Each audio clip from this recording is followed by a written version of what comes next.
Good afternoon, I'm Denise Tan and this is One News Now. Kabayan has weakened into a tropical depression as it made landfall in Manay, Davao Oriental. Still, heavy rainfall is expected over Bohol, Southern Leyte, Davao de Oro, Agusan del Sur, Davao Oriental, Dinagat Islands, Surigao del Norte, and Surigao del Sur. The weather disturbance was last spotted in Caraga, Davao Oriental with maximum sustained winds of 55 kilometers per hour. TD Kabayan is moving almost stationary but will emerge over the Sulu Sea this afternoon or evening once it crosses Mindanao. Signal number 1 is up over parts of Visayas including Leyte, Cebu, Bohol, Siquijor, Negros Oriental, Negros Occidental, and Guimaras. Some provinces in Mindanao are also under signal number 1 including Misamis Oriental, Bukidnon, parts of Davao, Lanao del Norte, Lanao del Sur, Surigao del Norte, and Surigao del Sur. Other areas under signal number 1 are being flashed on your screens.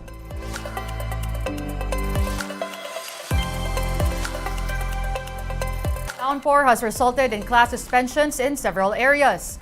All sea trips from Cebu are also temporarily suspended. The Migrant Workers Department has assured that the 15 Filipino crew of a drone-hit vessel last week are safe. DMW officer in charge, Hans Kakdak, said the Pinoy seafarers were unharmed after the attack by Yemen's Houthi rebels. Container ship Al Jasra was struck by missiles via drone in the Red Sea last Friday. Meanwhile, Kakdak said they have been coordinating with the families and agencies of the 17 Pinoy seamen still being held captive by the Houthis. They were hostaged in November during a hijacking of a cargo ship also in the Red Sea. We have been meeting periodically, frequently with the seafarers' families. And of course, tayo rin ay nakikipag-usap sa kanilang manning agency at sa ship owner na siya namang ding umaaksyon. But Chiki, we leave it to the DFA to take the lead in terms of doon sa aspeto ng pakikipag-usap sa mga tumutulong sa atin sa ligtas na pagpapauwi ng ating mga tripulante. Moving on to another story, the Tigil Pasada extends today in protest of the PUV modernization program. Transport groups Manibela and Piston are calling on President Bongbong Marcos to extend the provisional authority and franchises of PUVs. All provisional authority will expire by year-end unless Marcos extends the December 31 deadline for consolidation. This means PUV operators and drivers should join cooperatives that will purchase and operate modernized public vehicles. Non-compliant stakeholders can no longer ply their usual routes starting January 1st. It's not yet clear if Piston and Manibela will go on their transport strike until December 29 as they originally announced.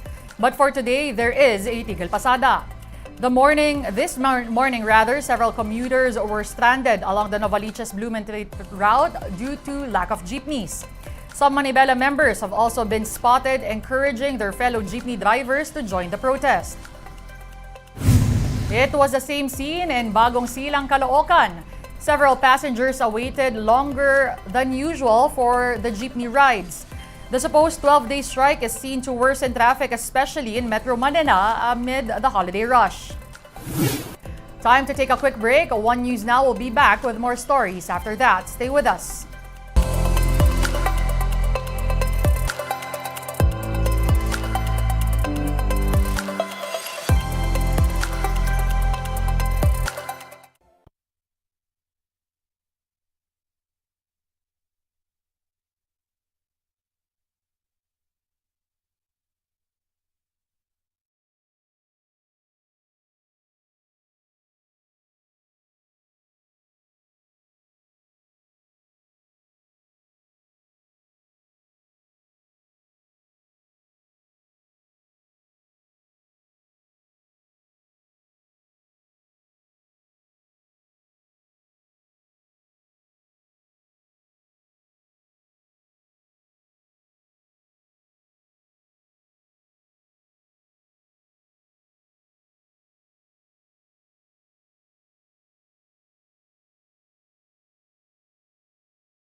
You're still watching One News Now. I'm Denise Tan.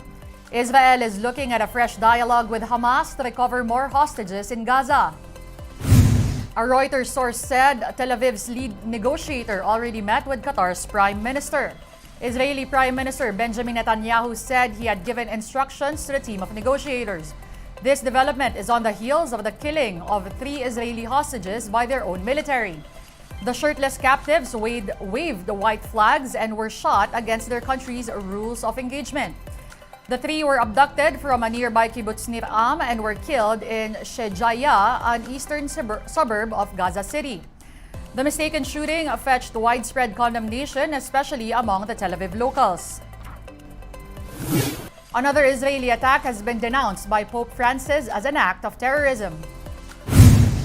The Israeli Defense Forces, or the IDF, launched a sniper that killed Nahida Kalilanton and her daughter Samar.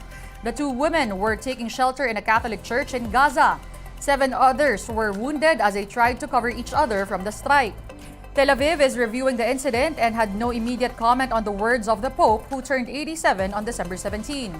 This is the second time in less than a month that the pontiff used the word terrorism when talking about the events in Gaza. L'avvicinarsi del Natale rafforza l'impegno per aprire strade di pace. Continuo a notizie molto gravi e dolorose. Civili inermi sono oggetto di bombardamenti e spari. Qualcuno dice è il terrorismo, è la guerra. Sì, è la guerra, è il terrorismo. Per questo la scrittura afferma che Dio fa cessare le guerre, rompe gli archi e spezza le lance. Preghiamo il Signore per la pace. We now give you a quick look at today's other top stories. Eleanor Jimmy Pacheco is back in the Philippines. The Filipino caregiver was hostage by Hamas on October 7. He was captive for 49 days as Israel and Hamas engaged in massive fighting in Gaza Strip. Pacheco will continue to undergo medical checkups in Manila as his hearing is yet to be fully restored. The former hostage will receive regular stipends and lifetime social security benefits from Israel as a victim of a terrorist attack. President Bongbong Marcos is set to conclude his 4-day visit to Tokyo off a summit for the 50th year of ASEAN and Japan friendship. Marcos signed agreements with Japanese Prime Minister Fumio Kishida, including a memorandum of cooperation between the Japanese and Filipino Coast Guards. This is the president's 11th and last international trip for the year and his 17th since taking office in mid-2022. Speaking of the chief executive, he is set to sign the 2024 national budget on Wednesday, according to cousin and House Speaker Martin Romualdez. Romualdez does not see Marcos vetoing any item, including the removal of confidential funds from civilian agencies. He added the president is amenable to additional budgets for the Coast Guard and Defense as reflected in next year's coffers. Over in Balayan, Batangas, 1 soldier was killed while 3 others were wounded after government troops clashed with New People's Army rebels. 6 NPA members were allegedly killed in the encounter. The gunfight happened in a coastal area in Batangas. And there will be mixed adjustments in oil prices starting tomorrow, December 19. Diesel will go up by 10 centavos per liter, while kerosene will be cheaper by 85 centavos. There will be no movement in the prices of gasoline. The Energy Department explained there's now higher supply and lower demand, while the decline in OPEC Plus production is pushing fuel prices up. Philippine show business is in mourning and is paying homage to Ronaldo Valdez. The veteran actor died in Quezon City yesterday at the age of 76. In her Instagram account, Catherine Bernardo shared photos and videos of Lolo Sir. That's the character portrayed by Valdez in the TV hit Too Good to Be True. The series also starred Catherine and Daniel Padilla. TV5's Good Morning Kapatid host Dimples Romana also remembered the actor whose career spanned 6 decades. Dimples described Valdez as full of joy, life, and gratitude, and thanked Valdez for all the learnings and lessons. Lolo Sir leaves behind a wife Maria Fe, daughter Melissa, and son and One News talk show host Jano Gibbs. Valdez was also the voiceover of One News's year-ender last year. Our condolences to the family of Mr. Ronaldo Valdez. One News Now will be back at 3:15 p.m. Join us again later. I'm Denise Tan. We are One News.